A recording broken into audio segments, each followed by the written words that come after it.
PGR Paulo Gonet decide proteger, blindar Alexandre de Moraes no caso do Banco Master. Presta atenção nisso aqui, ó.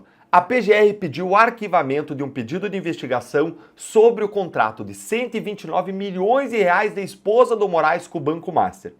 Fica comigo que nesse nosso segundo encontro com Justiça do Dia, eu vou te mostrar o que foi que a PGR disse nesse pedido de arquivamento, que enterra a possibilidade do Moraes ser investigado na Justiça e por que ela está completamente errada nisso. E no final, eu vou te contar que esse não é o fim da história e eu vou te mostrar como que a investigação ainda pode acontecer. Vamos então direto aqui ao ponto. A imprensa apurou que o PGR Paulo Gonet pediu o arquivamento de uma representação criminal contra o Alexandre de Moraes e a sua esposa, Viviane Barsi de Moraes, que tinha sido feita por um advogado.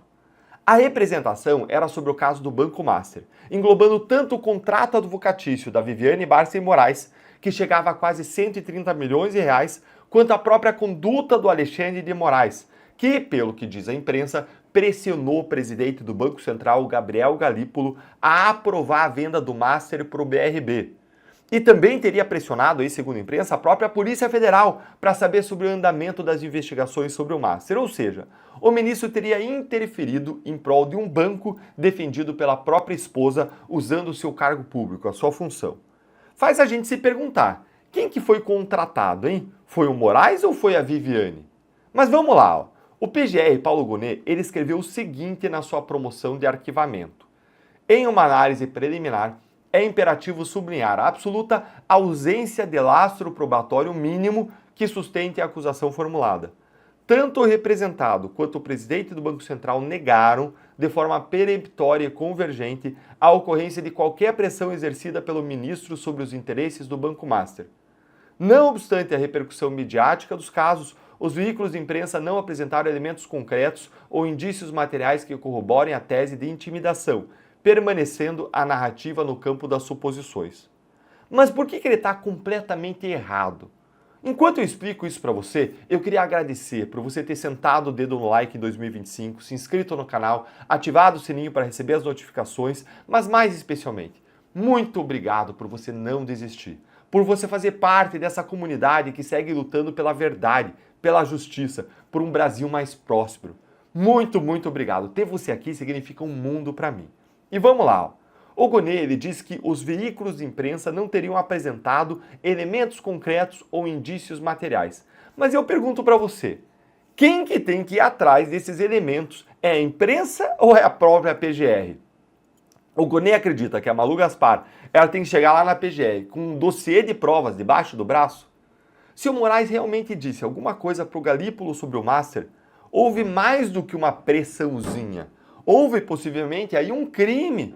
E não é só crime de responsabilidade, teve crime previsto no Código Penal. Dá uma olhadinha aqui comigo no que diz o artigo 321 do Código Penal. Vamos ver junto aqui, ó.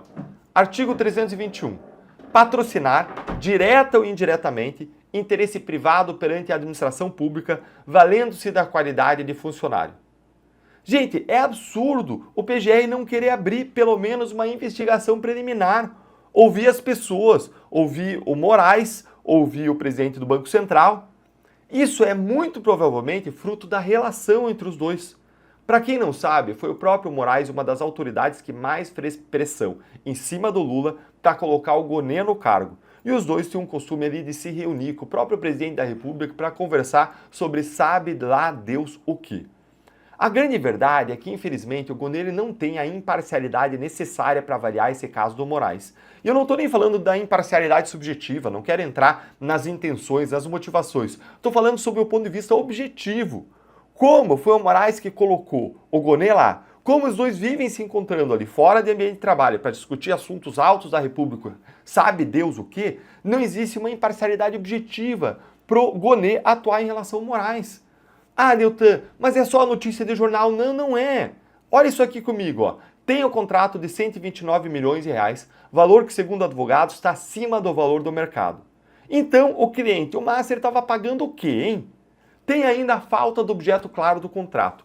Falta de uma atuação comprovada do escritório em vários casos. Tem a atuação do escritório comprovada em apenas um, Um caso das 77 mil ações do Master. Ah, mas era para atuar perante órgãos públicos. Vai lá no CAD e quem atua não é o escritório da esposa do Moraes, é o Pinheiro Neto. O Banco Central disse que ela nunca fez reuniões do Banco Central em favor do Master. Ou seja, você não tem uma atuação comprovada que corresponda aos pagamentos. Tem ainda o crescimento patrimonial explosivo da esposa do Moraes. E sim, tem as notícias de mais de um veículo de imprensa sobre ligações do Moraes para pressionar o Master, para pressionar o Banco Central em favor do Master. E vamos lembrar que o próprio Moraes ele decretou buscas, quebras de sigilo e bloqueios de contas dos empresários bolsonaristas só com base em notícia de jornal. Lembra daquele caso, daquela coluna do jornalista de esquerda Guilherme Amado? Tinha muito menos o que tem nesse caso.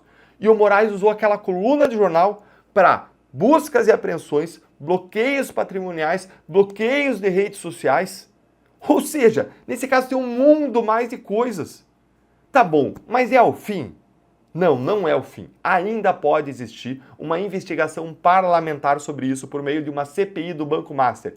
A oposição está colhendo assinaturas para isso e eu vou postar no meu Instagram daqui a pouquinho, hoje ou amanhã, eu vou postar, segue lá, vou postar quem já assinou e quem falta assinar. Então confere lá para você pressionar os parlamentares do seu estado. Se a CPI colher provas adicionais de crimes envolvendo o Moraes, o PGR pode desarquivar o caso e começar uma investigação perante o STF. Mas vamos ser francos, só a CPI existir já vai ser uma imensa vitória. E um outro ponto, uma outra possibilidade, se vierem a surgir outras provas da imprensa, de outras fontes que vierem a público, o próprio PGR, independentemente da CPI, ele pode decidir desarquivar esse caso e tocar para frente. Mas e você? Você acha que o Gonê ele tem a imparcialidade para analisar esse caso? Você acha que ele analisou ali as condutas do Moraes de uma forma imparcial? Me diz aí a sua opinião nos comentários.